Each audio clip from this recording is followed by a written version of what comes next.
Eu me chamo Helena, tenho 36 anos, e hoje uso uma farda que aprendi a honrar sozinha, sem jamais esperar aplausos. Mas nem sempre foi assim. Por muito tempo, mesmo depois de condecorações menores, operações bem-sucedidas e noites em claro cumprindo ordens que me rasgavam por dentro, eu ainda achava que o reconhecimento de um único homem poderia significar mais do que qualquer honraria. O meu pai, o general Álvaro Menezes, sempre foi visto como uma lenda dentro do exército. Para os outros, ele era exemplo. Para mim, era a ausência disfarçada de hierarquia. E mesmo assim, ano após ano, eu tentava provar que podia ser algo mais do que a filha dele. Eu tentava, no fundo, ser vista como militar, não como um erro do passado que ele preferia esquecer. Comecei minha carreira com 27, tarde para os padrões de quem vem de uma família militar. Antes disso, estudei engenharia, me formei, tentei uma vida fora, mas era como se cada escolha minha fora do caminho que ele havia sonhado fosse uma afronta silenciosa. Ele nunca disse, estou decepcionado, mas a forma como olhava para mim quando eu entrava na sala, aquela expressão neutra demais, limpa demais, dizia tudo. Ainda assim, quando decidi vestir a farda, achei que aquilo pudesse aproximar o que nunca se tocou entre nós: orgulho. Achei que, no mínimo, ele olharia de novo e veria uma mulher que se alistou por mérito, passou por treinamento árduo, nunca usou o sobrenome para furar fila, nunca pediu favor. Eu passei por tudo como qualquer outra recruta, e isso foi escolha minha. Se era para construir algo, que fosse pelas minhas mãos.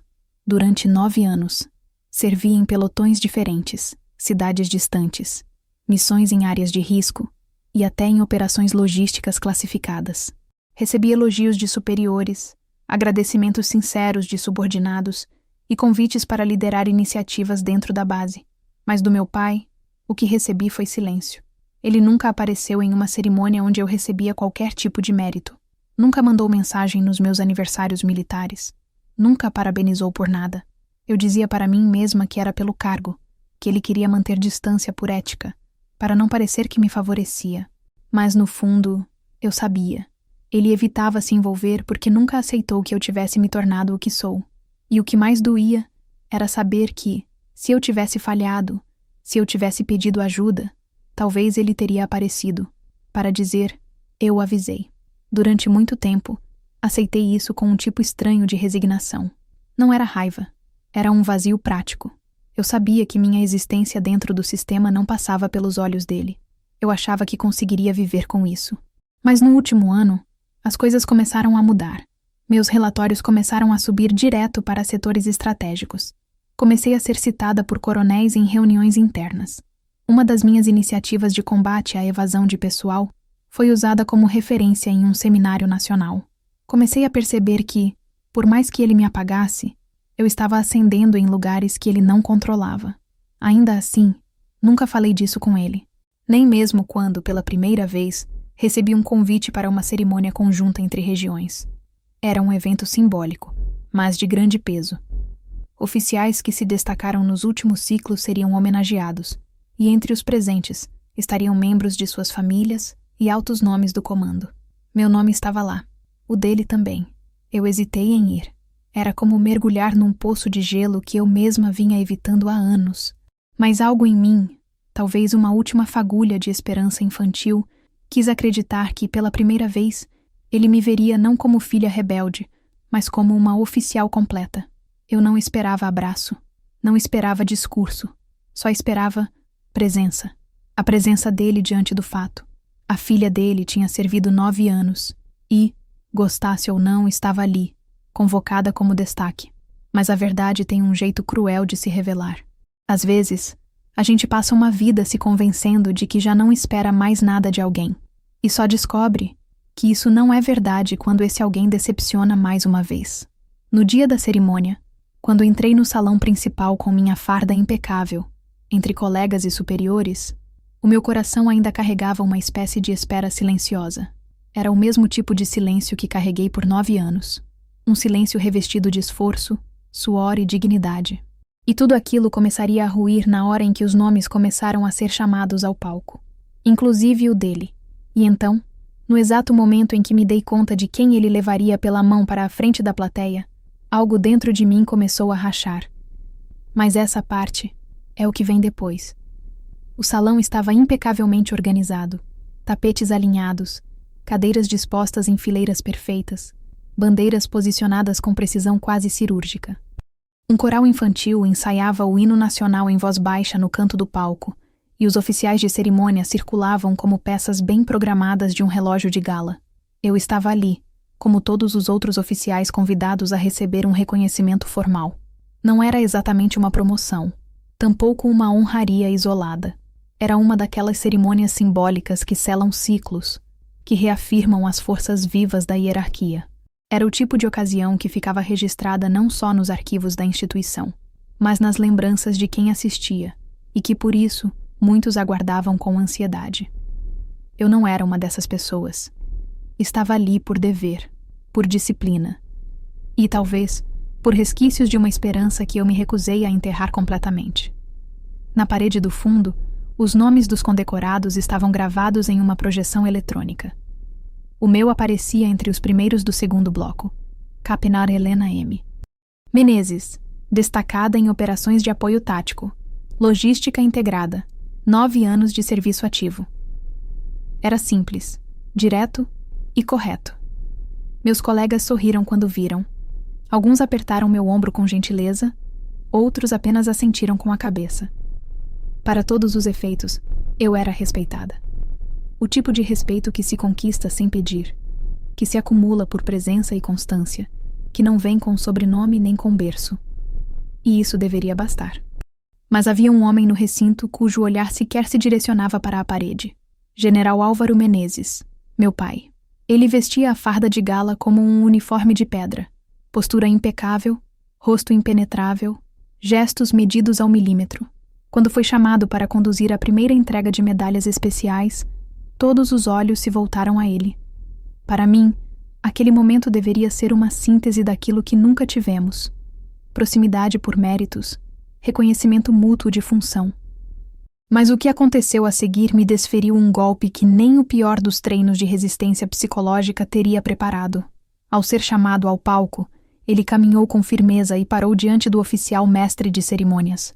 Recebeu das mãos dele uma pequena caixa preta com o brasão esculpido em dourado. A medalha de mérito tático, edição especial do Comando Regional. Em seguida, anunciou com voz firme e orgulhosa: Soldado André Luiz Pereira Menezes. O salão ecoou em palmas. Mas o nome bateu em mim como um insulto. André Luiz. O filho da nova esposa dele. O menino que usava o nome Menezes há menos de 1 ano. O jovem que havia entrado por indicação em um programa técnico de apoio e que mal havia passado da primeira fase de capacitação operacional. O mesmo que, dias antes, havia me perguntado qual lado do boné era o correto para alinhar na formatura. O mesmo que não sabia diferenciar os tipos de instruções táticas, nem mesmo reconhecer uma sigla de missão avançada.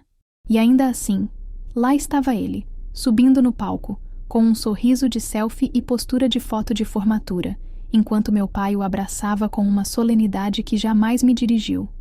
Um abraço calculado, firme, performático. E pior, carregado de legitimidade pública. O mestre de cerimônias anunciou o feito. Concedida em nome da integração familiar no serviço militar e pela iniciativa de apoio institucional em atividades conjuntas.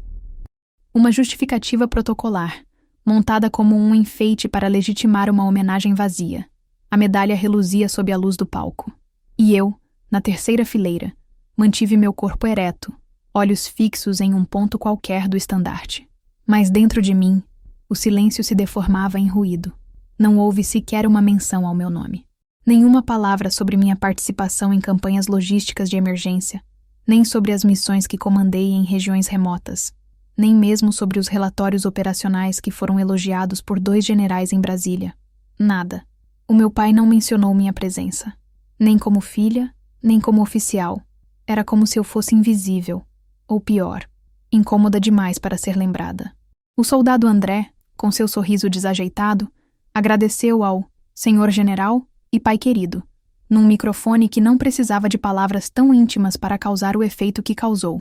O salão, antes sóbrio, virou um teatro de sorrisos e flashes. O momento que deveria ser institucional virou espetáculo de uma paternidade fabricada. E mesmo entre os oficiais mais sisudos, eu percebi olhares de dúvida, de desconforto, de constrangimento quase solidário. Mas ninguém disse nada. Porque ninguém diz nada quando o peso do sobrenome vem embalado pela patente mais alta. A cerimônia continuou. Meu nome foi chamado, sim, em outro momento, de forma rápida, formal. Recebi um certificado com uma assinatura digitalizada. Nenhum aperto de mão, nenhuma presença no palco, nenhuma foto. Apenas uma entrega lateral, feita por um sargento auxiliar, com um parabéns, senhora, mecânico e protocolar. E depois disso, silêncio de novo. Silêncio pesado. Um tipo de vazio que não dá vontade de chorar, dá vontade de esquecer. Ao final do evento, enquanto todos se dirigiam para a confraternização montada no pátio lateral, eu caminhei lentamente até o mural temporário onde estavam coladas as fotos dos homenageados. Lá estava ele, André, sorrindo ao lado do meu pai, com a medalha no peito e a legenda escrita em fonte dourada. Eu procurei por meu nome. Não havia nenhuma imagem minha, nenhuma frase, nem mesmo no espaço reservado aos registros secundários. Era como se eu tivesse estado ali apenas como espectadora. E, de certo modo, foi exatamente isso que eu fui. A filha que assistiu o pai homenagear o filho da nova esposa, com o tipo de orgulho que ele nunca soube sequer ensaiar por mim. Não fiquei para o coquetel. Não aguentei os sorrisos falsos, nem os tapinhas de ombro ensaiados. Peguei o caminho mais longo para o estacionamento. E por instinto, ou fraqueza, ainda olhei para trás antes de entrar no carro. Vi meu pai rindo de alguma piada com um coronel amigo e André segurando a medalha como se ela fosse o ápice de uma carreira que nem havia começado. E então eu soube. Não era só sobre aquela tarde, era sobre anos. Era sobre uma vida inteira tentando ser reconhecida por alguém que já havia escolhido não ver. E mesmo assim, eu entrei no carro em silêncio. Liguei o motor. Engoli a raiva como quem engole um comprimido sem água. E fui embora com uma frase cortante no fundo da mente. 9 anos de serviço. E nem uma linha no mural. Mas naquela mesma noite, algo mudaria. Um novo chamado surgiria. Uma missão de alta responsabilidade. E nela, eu deixaria de ser apenas um nome ignorado. Pela primeira vez, eu teria que assinar ordens que não poderiam ser ignoradas nem mesmo por ele. E aí, tudo começaria a virar. Voltei para casa naquela noite dirigindo devagar, sem música, com os faróis recortando a escuridão, como se cada curva da estrada fosse uma pergunta sem resposta. Meus dedos apertavam o volante sem que eu percebesse, os ombros tensos como se ainda estivessem carregando a farda, mesmo depois de tirá-la. Quando cheguei ao meu apartamento, deixei tudo como estava. Não tirei os sapatos. Não acendi todas as luzes. Fiquei ali, em pé, olhando para o espelho do corredor como se esperasse ver outra pessoa refletida. Alguém mais forte, mais indiferente. Mas era eu, ainda eu.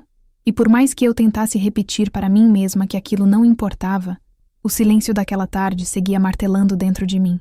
O silêncio da plateia quando perceberam que o nome certo havia sido ignorado. O silêncio dos colegas que sabiam da injustiça, mas não podiam comentar. O silêncio do meu pai, que sempre foi mais eloquente do que qualquer bronca ou discurso. Sentei no sofá ainda com a roupa social da cerimônia.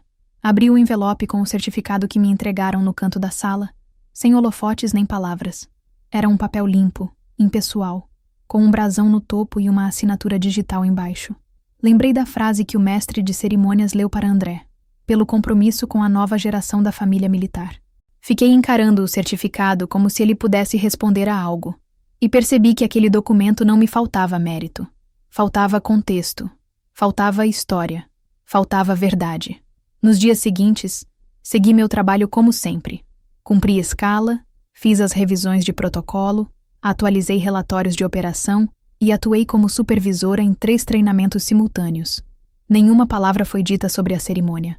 Nenhuma piada, nenhum comentário de corredor. Mas os olhares vinham. De sargentos que me conheciam há anos. De cabos que sabiam o quanto eu me entregava por cada missão. De soldados que tinham me visto em campo, com lama até os joelhos, liderando uma equipe sob chuva, sem nunca me esconder atrás de patentes. Eu não esperava discursos. mas sentia no ar que todos haviam presenciado o mesmo teatro e que, de algum modo, tinham escolhido o silêncio como forma de respeito. Porque o silêncio, às vezes, é a única farda que resta quando a dignidade de alguém é arranhada em praça pública. Na semana seguinte, fui chamada para uma reunião fechada no setor de operações táticas. Quando vi o conteúdo da pauta, algo dentro de mim se acendeu. Era uma missão sensível, de alto impacto e risco político moderado, envolvendo transferência de logística sigilosa entre duas bases. O tipo de operação que exigia planejamento, sangue frio e comando firme.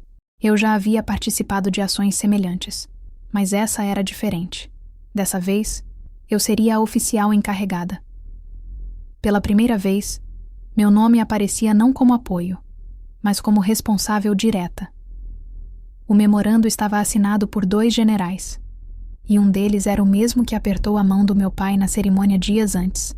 Passei as 48 horas seguintes em reuniões técnicas, revisando mapas, analisando projeções, montando listas de pessoal. Não tive tempo de pensar no que isso poderia significar. Era trabalho, era comando, era prioridade, mas foi ao revisar a lista de validação que meu coração vacilou. Entre os nomes que teriam que validar e executar parte da missão, lá estava ele, General Álvaro Menezes. Ele que não me chamou ao palco. Ele que ignorou minha presença na frente de todos. Ele que agora teria que cumprir ordens emitidas por mim. Revisei os documentos mais 3 vezes antes de enviá-los. Não por medo de erro, mas porque sabia que tudo precisaria estar impecável. Cada termo, cada cláusula, cada trecho, qualquer brecha, qualquer dúvida, e ele se agarraria nisso para questionar, para desconstruir, para invalidar. Eu conhecia aquele homem, não como filha, mas como oficial, e oficiais como ele não aceitam mudança de poder facilmente, principalmente quando a mudança vem da filha que eles nunca quiseram ver ali. No dia seguinte, os despachos foram oficialmente emitidos. O meu nome no cabeçalho, seguido da patente. Cápice Helena Menezes. As instruções eram claras, objetivas, irretocáveis, e no fim do documento, a parte mais significativa, os nomes que precisavam validar os termos para prosseguimento da missão. O dele vinha em destaque, como oficial de suporte estratégico subordinado ao plano tático aprovado.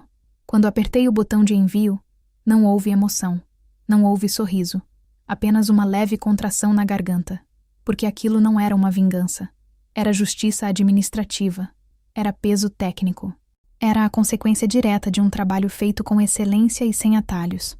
No início da noite, recebi a confirmação de que os documentos haviam sido recebidos, e então veio o que eu esperava, um pedido de revisão, não por erro, mas por dúvida na designação de autoridade sobre o despacho. A mensagem era fria, objetiva, mas eu lia nas entrelinhas. Ele não aceitava, não entendia, não admitia. O general que havia ignorado a própria filha na frente de todos, agora precisava aceitar que era subordinado funcional a ela em uma missão oficial, e aquilo para ele era como engolir prego. No dia seguinte, na sede da divisão estratégica, fui chamada para esclarecer o caso. Mas ao entrar na sala, percebi que não seria uma conversa técnica. Era ele, meu pai, sentado à mesa, olhando para o documento impresso, com o rosto sério demais para o conteúdo diante dele. Um assessor ao lado, 2 oficiais de patente intermediária de pé no canto da sala. O ar estava denso, o silêncio, familiar. E foi ali, naquele instante, que vi nos olhos dele o primeiro sinal de perda de controle. Aquela cena não era o fim, era o início de uma virada. E eu ainda não sabia o que ele diria em seguida, mas sabia que dessa vez ele não teria para onde fugir. O silêncio dele, agora, não apagaria uma assinatura. Naquela sala estéril e perfeitamente iluminada, onde a temperatura parecia sempre 5 graus abaixo do conforto humano, o tempo parecia se arrastar como lama sob botas molhadas. Meu pai estava sentado na extremidade oposta da mesa retangular, encarando o documento impresso como se pudesse reescrevê-lo com os olhos. Ao seu lado, o assessor jurídico do Comando Regional folheava as páginas com cautela, marcando com um lápis azul alguns pontos técnicos que, sabíamos, não tinham erro algum. Era apenas o teatro burocrático que precede um desconforto muito maior. A exposição de que, ali, Dentro daquele papel frio e formal, existia um abalo de hierarquia que não podia mais ser ignorado. O nome dele vinha abaixo do meu. Ele respirou fundo. Repetiu o gesto 3 vezes em silêncio, enquanto eu, na outra ponta, mantinha as mãos cruzadas sobre o colo e a postura ereta como em uma reunião comum. Eu não precisava provocar. Não precisava levantar a voz. Aquela era a primeira vez que ele me olhava diretamente desde a cerimônia. E o olhar dele não era de pai. Era de um homem tentando entender como havia perdido o controle sobre uma estrutura que sempre lhe servira. A patente, o respeito, a narrativa. Agora tudo aquilo esbarrava na parede firme de um fato inegociável. Uma mulher que ele havia ignorado por 9 anos era oficialmente sua superior na operação mais sensível daquele trimestre. Foi ele quem quebrou o silêncio. A voz ainda estava firme, mas com a aspereza de quem luta contra a perda de poder. Capitã Menezes, disse, com ênfase quase cínica no título, gostaria de compreender a decisão sobre a atribuição direta de comando em relação a essa missão.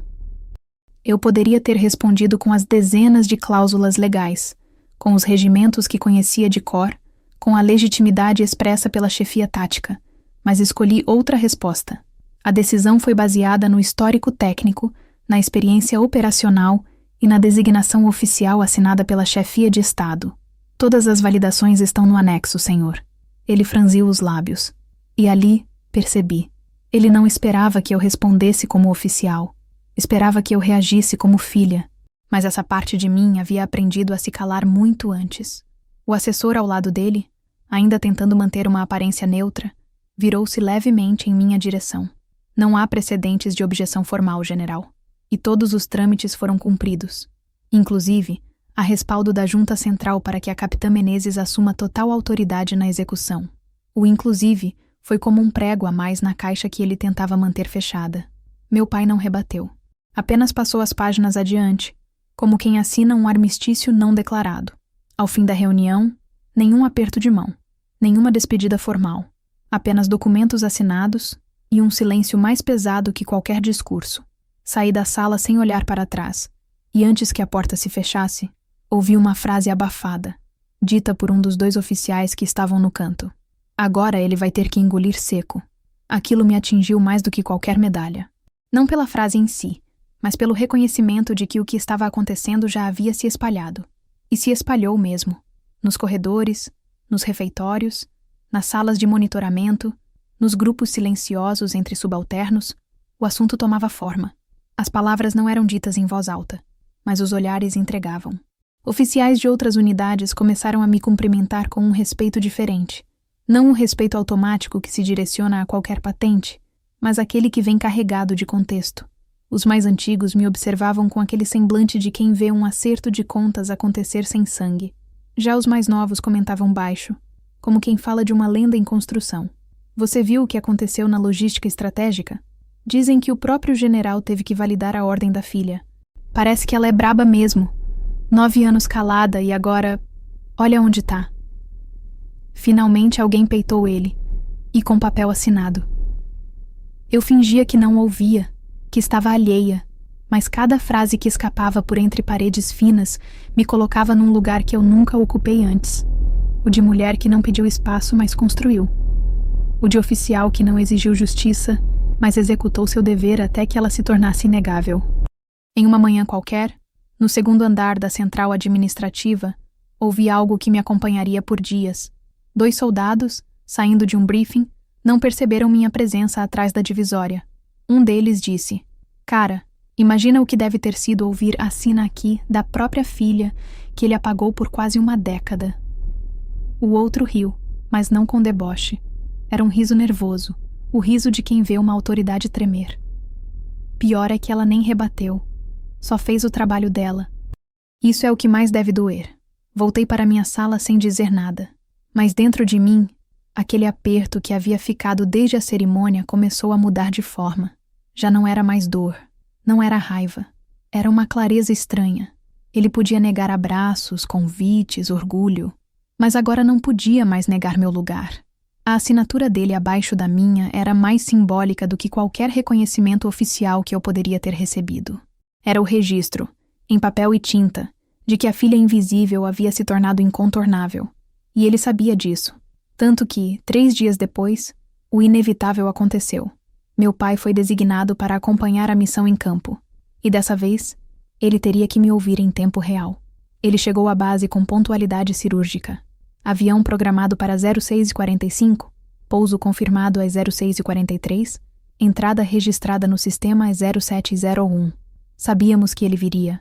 Depois da assinatura dos documentos e da autorização da missão, era apenas uma questão de tempo até o comando indicar alguém com peso institucional para acompanhar a primeira fase da execução.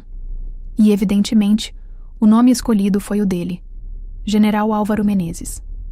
Não por acaso, não por necessidade, mas porque o exército tem um gosto silencioso por ironias pesadas. E eu sabia que, de todas as possíveis consequências, essa era a mais inevitável. Ele teria que andar ao meu lado. Não acima. Não à frente. Ao lado. Assumi a coordenação da operação às 07h30. Farda alinhada, pastas organizadas, voz firme. Havia pouco espaço para tropeços naquele tipo de missão. Envolvia trânsito estratégico de materiais de alto risco entre 2 zonas logísticas, com margem de erro próxima de 0. A equipe sob meu comando reunia oficiais que já haviam trabalhado comigo antes. Homens e mulheres que não precisavam que eu provasse nada. Eles sabiam. Tinham me visto no chão de barro, de pé em meio a quedas de energia, tentando manter sistemas de comunicação funcionando no grito. Sabiam que eu não era o tipo de comandante de escritório, muito menos o tipo que se escora em sobrenome. E então ele apareceu. Entrou na sala de comando com seus 2 ajudantes de ordens, cada um com uma prancheta e o semblante de quem fingia neutralidade. Meu pai, no entanto, estava sem máscara alguma. O rosto era uma armadura trincada, os olhos rígidos, o maxilar cerrado e uma expressão que os mais antigos chamariam de pressão alta disfarçada. Quando me viu, seus olhos passaram por mim como se estivesse examinando uma sala, não uma filha, nem uma oficial, apenas um obstáculo. Levantei-me e disse em voz firme: Senhores, vamos iniciar a apresentação da operação. Este é o General Menezes, que acompanhará o processo como observador estratégico. Todos assentiram. Meu pai se manteve de pé, as mãos cruzadas nas costas, como se estivesse em um palanque invisível. Eu iniciei a explanação sem tropeçar uma única vez. Cada rota detalhada, cada contingência prevista, cada unidade envolvida. O plano era sólido, irretocável. A cada palavra, ele se mantinha em silêncio, mas eu percebia o desconforto. Não com o plano, mas com o fato de não poder questioná-lo sem parecer incompetente. Foi durante a pausa para o alinhamento com a equipe de suporte que me vi sozinha com ele por poucos minutos. E ali, naquele corredor estreito entre 2 salas operacionais, pela primeira vez em anos, ele falou comigo sem público, sem protocolo, sem subtexto. Disse apenas: Nunca entendi por que você escolheu isso. A frase não era uma pergunta. Era um lamento. Um julgamento encapsulado numa sentença curta. Eu não respondi de imediato. Mas não era porque não tinha resposta. Era porque havia coisas demais dentro daquela frase. A verdade é que meu pai nunca aceitou que eu tivesse escolhido seguir o caminho militar. Ele dizia que não era ambiente para mulher, que o sistema era sujo demais, duro demais, masculino demais. Mas no fundo, não era o sistema que o incomodava. Era o fato de que a presença dele não foi necessária para minha ascensão. Eu entrei sem o apadrinhamento dele. Cresci sem o respaldo dele. Fui promovida sem o sorriso dele no fundo do auditório. E isso, mais do que tudo, era o que ele não perdoava. Lembro da primeira vez que usei a farda. Tinha 27 anos e estava pronta para embarcar para a formação inicial. Ele me levou até o portão do quartel com um silêncio desconfortável no carro. Quando parei para pegar a mochila no banco traseiro, ele apenas disse: Você não precisa provar nada para ninguém. Ainda dá tempo de mudar de ideia. Aquilo não foi cuidado. Foi desprezo disfarçado de proteção. Eu entrei naquela unidade com o estômago embrulhado, não pelo medo do treinamento, mas pela certeza de que, dali em diante, qualquer conquista minha seria ignorada. O problema é que durante muito tempo eu quis mudar isso. Acreditava que bastava me destacar, seguir regras, liderar sem hesitar, fazer o que era certo. Que em algum momento ele reconheceria. Mas os anos passaram. Vieram os resgates, as promoções, os relatórios de excelência e nada. O máximo que recebi foram frases secas e olhares administrativos. E agora, naquele corredor estreito, entre um relatório e outro, ele olhava para mim como quem vê um projeto fracassado dar certo. Eu o encarei por um momento, não com raiva, com a clareza de quem finalmente entende que o problema nunca esteve na minha escolha. Esteve no lugar que ele perderia quando eu a assumisse. Então respondi, sem alterar o tom. Escolhi porque não soube fingir que não era capaz. Ele permaneceu imóvel. Não rebateu, não argumentou. Apenas me encarou por mais 2 segundos e virou o rosto, como se a resposta fosse insolente, como se a verdade ainda o ofendesse. Nos dias seguintes, ele acompanhou a operação com frieza milimétrica. Não atrapalhou, mas também não colaborou. Limitava-se a seguir a agenda, verificar relatórios e emitir pequenos pareceres. Nenhum questionamento direto, nenhum elogio, nenhuma palavra. Mas o silêncio dele agora era outro. Já não era o silêncio de quem ignora.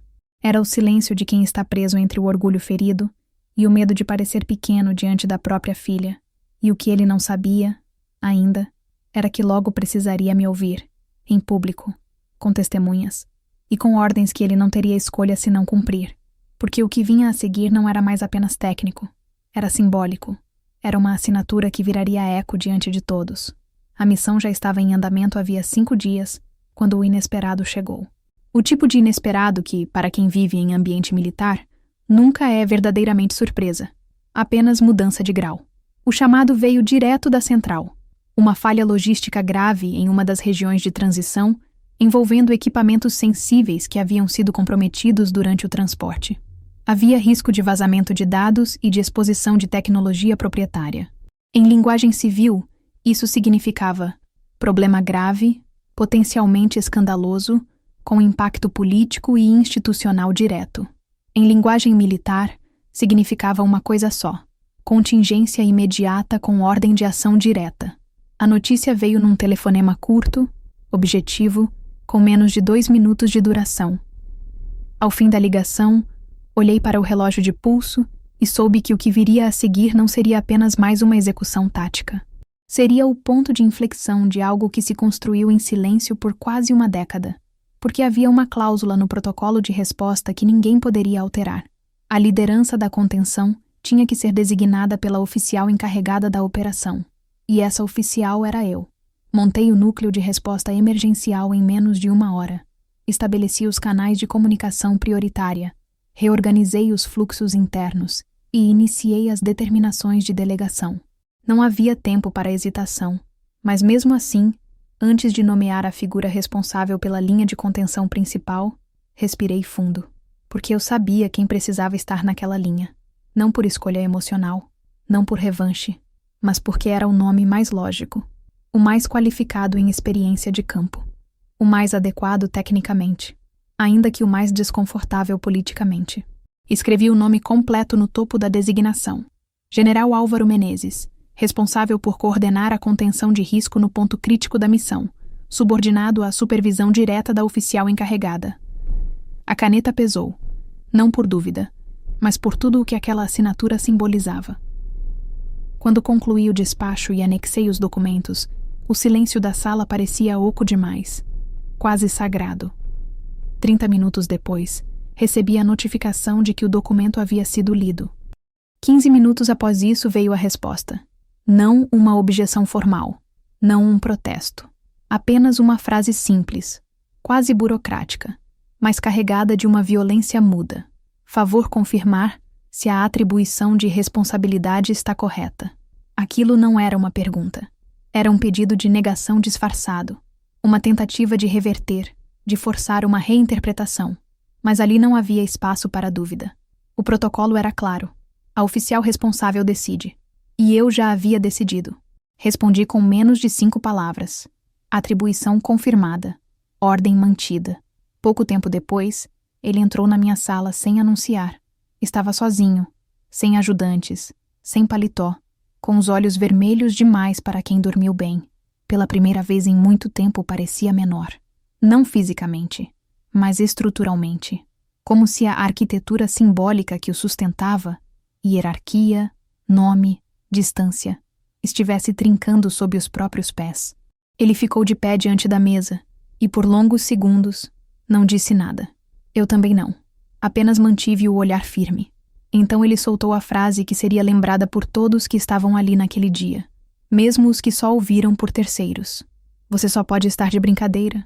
A frase saiu seca, baixa, mas cheia de veneno, como se fosse impossível aceitar que aquela ordem, a minha ordem, fosse legítima, como se ainda houvesse alguma chance de que tudo não passasse de um erro, como se a estrutura que ele conhecia ainda pudesse protegê-lo da realidade. Mas não podia. Eu não levantei, não reagi. Apenas deslizei para ele a pasta com os anexos de validação, os carimbos, as aprovações da junta. Tudo estava ali, intocável. E mais do que isso, oficial. Ele não pegou a pasta, apenas encarou. E então, pela primeira vez, o rosto dele começou a perder o controle. A máscara do general inabalável cedeu. As veias do pescoço dilataram, as narinas se contraíram, o maxilar travou. Era o rosto de alguém que, depois de tantos anos entregando ordens, era forçado a cumprir uma, e pior, de alguém que nunca considerou digno de comandar. Você sabe o que isso significa? Ele perguntou, sem conseguir disfarçar o tremor na voz. Eu soube na hora que não era uma pergunta real. Era um apelo disfarçado. Não pelo sistema, mas pelo ego, pelo nome, pela narrativa. Era a tentativa desesperada de um homem que sempre controlou tudo, menos a filha que se recusou a ser moldada. Eu respondi com calma. Significa que o senhor é o melhor nome para a função, e que essa é uma operação institucional, não pessoal.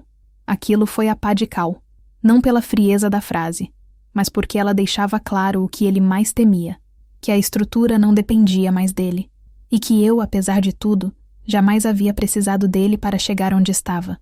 Ele saiu da sala sem responder. Não bateu a porta. Não murmurou. Apenas se afastou, como alguém que carrega uma bomba nas costas e tenta manter a coluna ereta.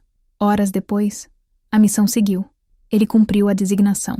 Com excelência, diga-se. Porque meu pai, apesar de tudo, era um oficial competente.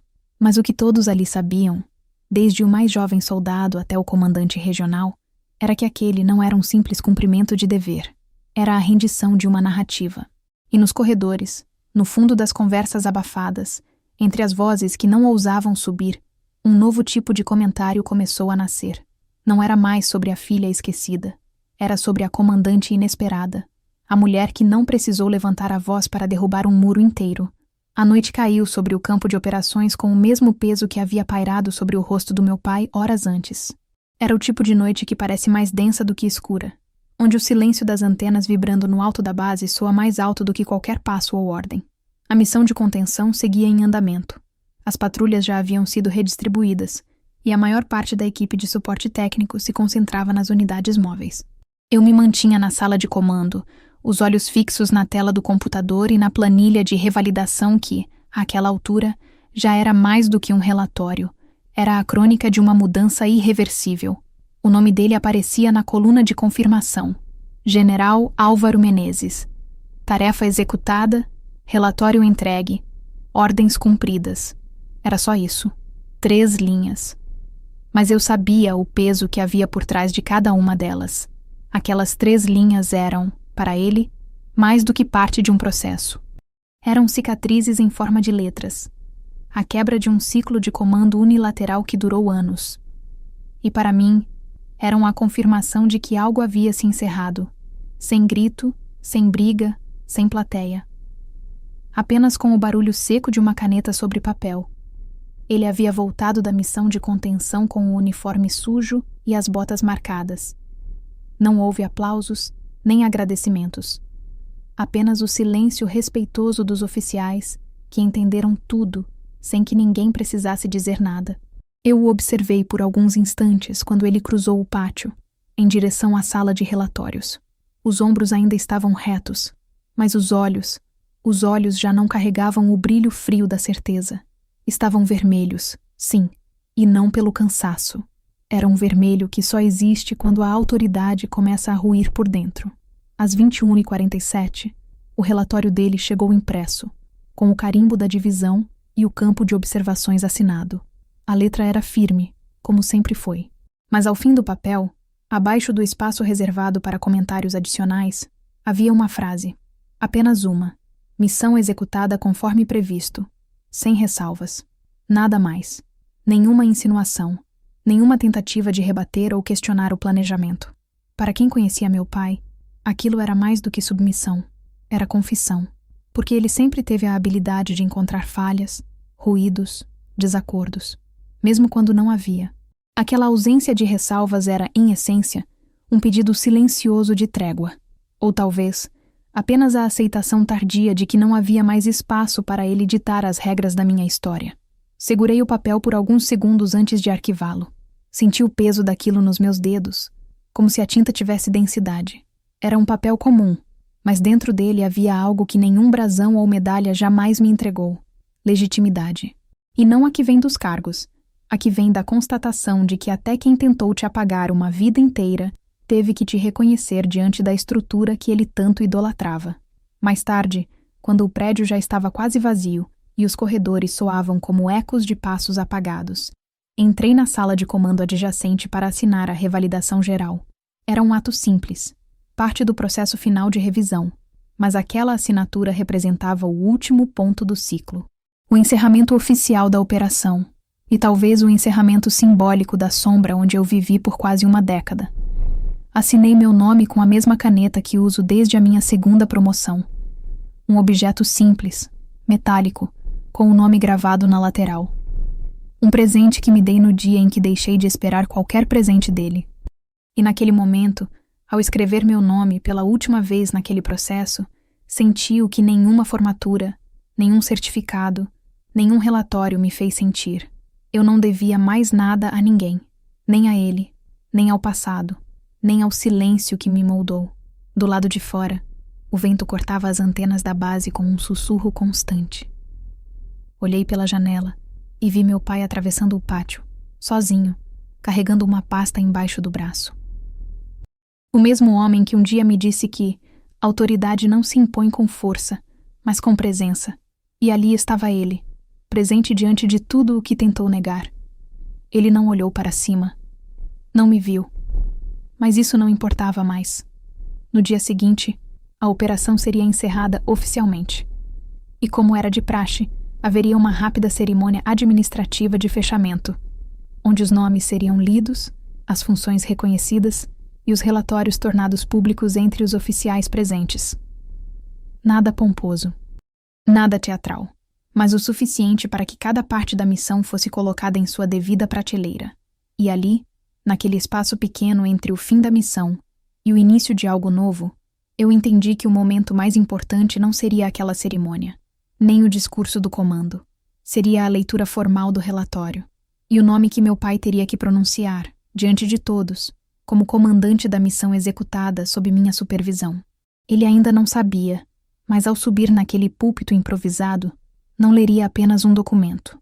Ele leria o nome da mulher que ele sempre tentou calar, e ao fazê-lo, perderia a única coisa que ainda protegia seu silêncio, o controle sobre a narrativa. A manhã da cerimônia administrativa amanheceu com um céu limpo demais para o peso que pairava entre as paredes da base. Não havia música, decoração, nem discursos solenes. Era um rito técnico, protocolar, uma formalidade que selaria o encerramento da missão, que nos bastidores já era conhecida como a operação onde a hierarquia gritou baixo, e a filha fez o pai engolir seco. Oficiais de várias regiões estavam presentes, alguns por obrigação funcional, outros por curiosidade mal disfarçada. Os mais atentos sabiam que algo fora do comum havia ocorrido ali. Os demais estavam prestes a descobrir. As cadeiras foram dispostas com a precisão habitual. Fiquei sentada na segunda fileira, ladeada por 2 capitães e uma tenente-coronel que já conhecia de outras operações. Meu pai, como oficial de comando da contenção, subiria à tribuna para fazer a leitura final do relatório técnico da missão. Era um texto simples, parágrafos curtos, linguagem objetiva, trechos previamente definidos, sem margem para improviso. Mas havia um detalhe inegociável. O nome da oficial que supervisionou, coordenou e assinou todas as etapas daquela operação constava logo no início, em destaque. Capitã Helena M. Menezes. O cerimonialista anunciou a abertura do encerramento e leu as instruções da junta. A seguir, com a voz bem colocada, chamou: para a leitura do relatório técnico e homologação final da missão conjunta, convidamos o general Álvaro Menezes. O nome ecoou de forma estranha no microfone, como se algo mais denso estivesse por trás daquelas palavras. Meu pai subiu ao púlpito com a mesma rigidez de sempre, mas seus passos, para mim, já não tinham mais o som de autoridade. Tinham o som de algo que afunda aos poucos e tenta não fazer barulho. Ele abriu a pasta com o relatório, pegou a folha com as mãos, ajustou os óculos e começou a leitura como quem segue um roteiro de uma peça onde não queria estar. Missão de contenção e redirecionamento logístico, executada entre os dias 14 e 18, coordenada pela oficial encarregada. Uma pausa. Uma pausa que durou meio segundo a mais do que deveria. Os olhos dele congelaram na linha. A mão esquerda segurava o papel com força desnecessária. O maxilar travou, visivelmente. A sala ficou em silêncio absoluto. O tipo de silêncio que não vem do respeito, mas da antecipação. Todos esperavam. Todos sabiam. E ele também. Capitã Helena Menezes. A voz dele falhou, sutilmente, como se cada letra custasse a sair da garganta. Mas saiu, porque não havia opção. Era o protocolo. Era o fato. Era o nome que ele tentou ignorar por anos sendo dito ali, por ele, sem desvio, sem fuga, sem amparo. Ele seguiu a leitura com uma frieza robótica, tentando correr com as palavras, como se quisesse terminar logo, mas não conseguiu esconder o rubor crescente em seu rosto. As bochechas ficaram vermelhas. A respiração acelerou. A mão que segurava o papel tremia levemente. Ele sabia que estava sendo visto. E mais do que isso, estava sendo entendido. Foi ao final do segundo parágrafo que ele cometeu o erro. Tentando retomar o controle da situação, ele parou a leitura e olhou para a plateia. Por alguns segundos, encarou cada rosto como se quisesse restaurar a autoridade perdida. E então, com a voz mais alta do que o necessário, disse: apenas para registrar, essa missão, bem, foi conduzida por minha filha. E confesso que não entendo como chegamos a esse ponto. Você só pode estar de brincadeira, Helena. Não foi uma pergunta. Foi uma ruptura. Uma tentativa de recuperar terreno num espaço onde já não havia mais território. A frase ricocheteou pelo salão como uma explosão silenciosa. Alguns oficiais desviaram o olhar imediatamente. Outros franziram o senho. O cerimonialista abaixou o rosto, visivelmente constrangido. E eu, sentada a poucos metros dele, não me movi. Não ergui as sobrancelhas. Não abri a boca. Apenas mantive os olhos fixos nos dele. O confronto que ele esperava não aconteceu. Não haveria reação. Porque naquele momento, ele não era mais um general. Era apenas um homem quebrado, encurralado pela própria negação. O comandante regional, presente à mesa central, pediu a palavra. Agradeceu ao general pela leitura e assumiu o microfone com firmeza. A operação foi um sucesso técnico e humano. E isso se deve, em grande parte, à liderança clara e eficiente da capitã Menezes. Fica registrada nossa admiração e respeito. Parabéns, capitã. Aplausos curtos, discretos, mas espontâneos. E então eu me levantei. Caminhei até o púlpito sem pressa, com a farda alinhada, os ombros retos e o rosto calmo. Parei ao lado dele. E com uma voz firme, sem alterar o tom, finalizei. Obrigado, senhor, pela leitura do relatório e pelo reconhecimento, ainda que tardio. Olhei para ele apenas por um instante, o suficiente para ver o que nunca vi em todos esses anos. Não havia ódio, nem vergonha. Havia vazio, o vazio de quem foi forçado a ver o que passou a vida negando. Voltei ao meu lugar. A cerimônia foi encerrada.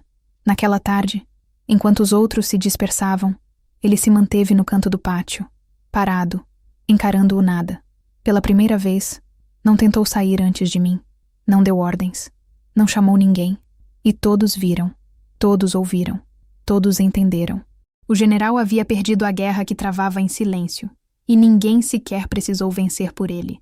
Porque, às vezes, a única coisa que destrói um império É o momento em que ele é obrigado a pronunciar o nome que tentou apagar. A base foi esvaziando devagar, como se todos soubessem que aquele não era apenas o fim de uma operação, mas o desfecho de uma história que nunca foi oficialmente contada. Os sargentos recolhiam equipamentos, os soldados desmontavam barracas logísticas, os oficiais de alta patente voltavam para seus gabinetes e relatórios. Eu permaneci sentada na sala de operações por mais 40 minutos depois da cerimônia. Não porque houvesse pendências técnicas, mas porque pela primeira vez em 9 anos eu precisava sentir o silêncio como um prêmio, e não como castigo. Lá fora, o sol começava a ceder, tingindo os telhados da base com aquele laranja amarelado que só os militares percebem. Aquele que marca o fim de mais um ciclo, mais um plantão, mais um combate vencido sem disparar uma bala. Olhei pela janela, e no canto do pátio, meu pai ainda estava ali, parado, fardado, só. O general respeitado, temido, reverenciado. Mas pela primeira vez, sem ninguém ao redor. O uniforme ainda era o mesmo, impecável, condecorado, cheio de décadas. Mas o peso agora não vinha das medalhas no peito. Vinha da ausência de controle nos olhos. Vinha do vazio ao redor. Ele não havia me procurado após a cerimônia. Não tentou justificar a frase dita ao microfone. Não pediu desculpas. Não disse nada. Mas eu não precisava mais disso. Porque havia um momento em que os pedidos de perdão, mesmo que existissem, não mudariam mais nada. E esse momento havia passado fazia tempo. O que restava agora era só constatação. Eu não precisava da aprovação dele. Nunca precisei. Só levei tempo demais para parar de implorar por ela em silêncio. Voltei ao meu alojamento, pendurei a farda e sentei na beira da cama. As botas ainda estavam sujas do pátio. Os joelhos marcados de tanto tempo em pé. As mãos com aquele leve tremor que só quem carrega a autoridade real conhece. E ali, sozinha, encarei o espelho que ficava preso ao armário metálico. Vi a mulher que sobreviveu à ausência, à negligência, ao silêncio, à humilhação pública e, acima de tudo, a tentativa constante de ser diminuída por alguém que, no fundo, sempre soube do meu valor, mas jamais conseguiu suportar isso. Na gaveta, encontrei o pequeno caderno onde anotava detalhes táticos durante as fases da operação. Mas ao folheá-lo, percebi algo que nunca tinha parado para observar. Na última página, havia uma anotação minha, antiga, escrita provavelmente no fim de um dia de treinamento anos atrás. Dizia: um dia ele vai ter que dizer meu nome, e não vai ser como pai, vai ser como oficial. Li aquilo e senti uma espécie de silêncio interno. O tipo de silêncio que não dói, que cura. Era isso. Esse dia tinha chegado e passado, e agora era só mais uma marca no caminho. À noite, fui chamada para uma reunião com o comando regional por videoconferência.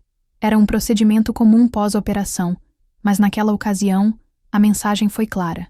A chefia central havia elogiado oficialmente minha condução.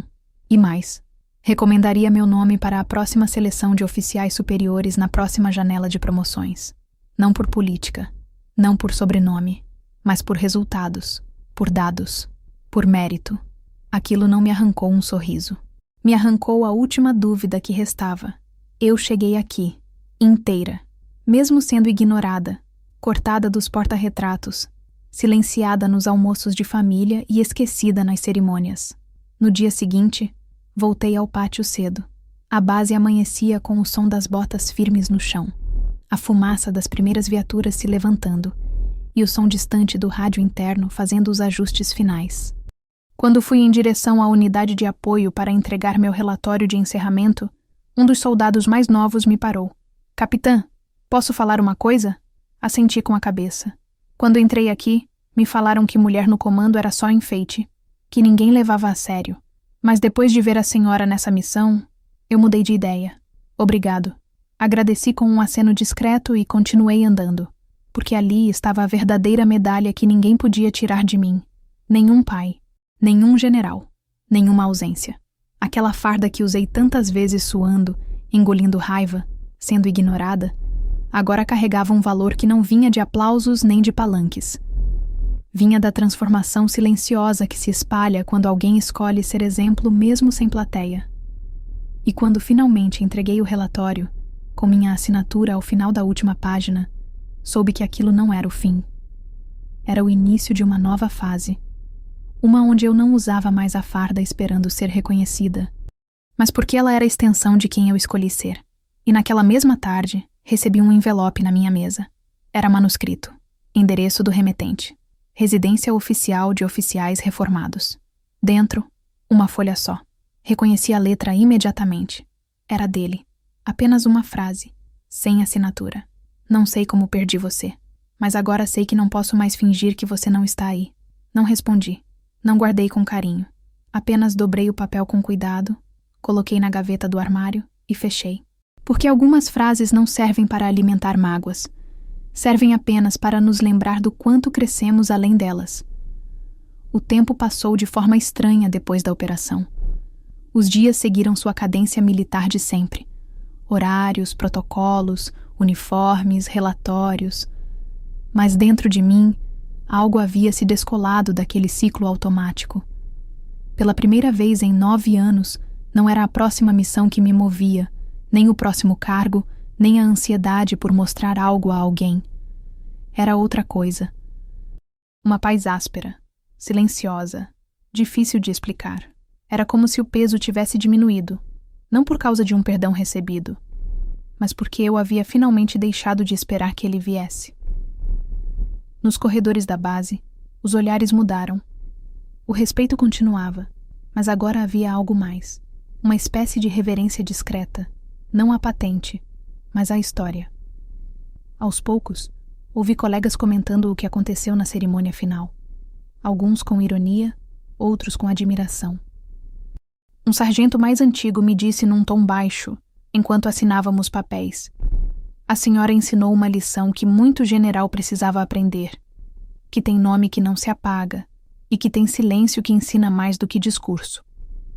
Eu agradeci, como sempre fiz, mas lá dentro, algo em mim queria apenas seguir, sem monumentos, sem estátuas, sem retorno. Fui informada, algumas semanas depois, que meu nome havia sido oficialmente indicado à promoção para major. Era o resultado natural do que vinha sendo construído há anos. Mas dessa vez, não senti a necessidade de dividir a notícia com ninguém da minha família.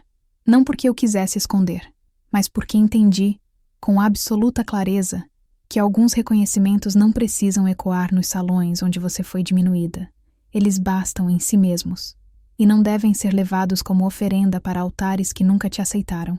Foi então que chegou o convite. Uma nova cerimônia, dessa vez em Brasília.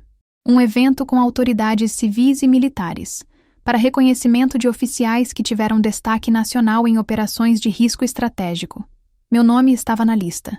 E mais, eu seria uma das 3 oficiais chamadas para discursar brevemente sobre o futuro da presença feminina em estruturas táticas de alto comando. Um momento histórico, segundo o convite.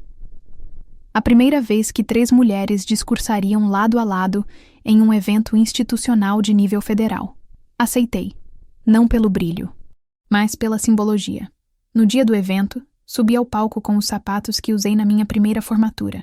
A farda estava nova, com o brasão limpo e meu nome gravado com precisão na lateral. Olhei a plateia de relance antes de subir. Reconheci rostos, vi câmeras, representantes de várias regiões. E então, vi algo que me fez respirar fundo. Meu pai, sentado na penúltima fileira, sozinho, olhando fixamente para o palco. Ele havia vindo. Ninguém me avisou. Ninguém pediu autorização. Ele apenas apareceu, e não trazia uniforme. Estava à paisana, como civil, como alguém que talvez já entendesse que naquele espaço não era mais o general que ele representava. Subi, falei. Não mencionei o passado. Não mencionei ele. Não mencionei nada que pudesse soar como ajuste de contas. Falei sobre o futuro, sobre liderança que se constrói com consistência e não com sobrenome, sobre presença que se impõe com atitude e não com barulho, sobre silêncio que também é comando, e sobre o peso da farda, que não deveria dobrar mulheres, mas servir como extensão de quem somos e não disfarce do que esperam que sejamos. Ao descer do palco, fui abordada por oficiais, civis, jornalistas. Tirei fotos, assinei papéis, dei entrevistas rápidas, mas evitei voltar o olhar para a penúltima fileira, porque eu sabia que ele ainda estava lá, e porque no fundo Não havia mais nada que eu precisasse ouvir. Já do lado de fora, pronta para ir embora, fui surpreendida por sua aproximação. Ele não me chamou. Apenas caminhou devagar, com as mãos nos bolsos, a expressão de quem não sabe exatamente o que dizer. Parou a alguns metros de mim e disse sem teatralidade: Helena, eu assisti tudo. E você estava onde eu sempre deveria ter te colocado. Eu o encarei, sem dor, sem raiva, só com uma calma que até então era nova para mim. Eu sei, respondi. Ele assentiu, como se aquela fosse a única resposta possível. Então tirou do bolso uma pequena caixa de madeira e me entregou. Não abri na hora. Apenas guardei. Ele se virou e foi embora. Nenhum abraço, nenhuma lágrima. Apenas um homem que, depois de muito tempo, percebeu que o legado que tentou construir à força já estava nas mãos de quem ele tentou afastar. No quarto do hotel, mais tarde, abri a caixa. Lá dentro, a primeira medalha dele como oficial. E um bilhete pequeno, em letra firme. A única pessoa que merece essa medalha é quem nunca precisou dela para ser o que é. Fechei a caixa devagar. Coloquei ao lado do meu crachá e da farda dobrada. E então dormi, pela primeira vez em muito tempo, sem pensar em nada. Porque no fim das contas, eu nunca quis a medalha. Eu só queria que ele soubesse que o que me fizeram suportar me fez ser inquebrável. E isso, nem ele, nem o silêncio, nem o sistema podiam tirar.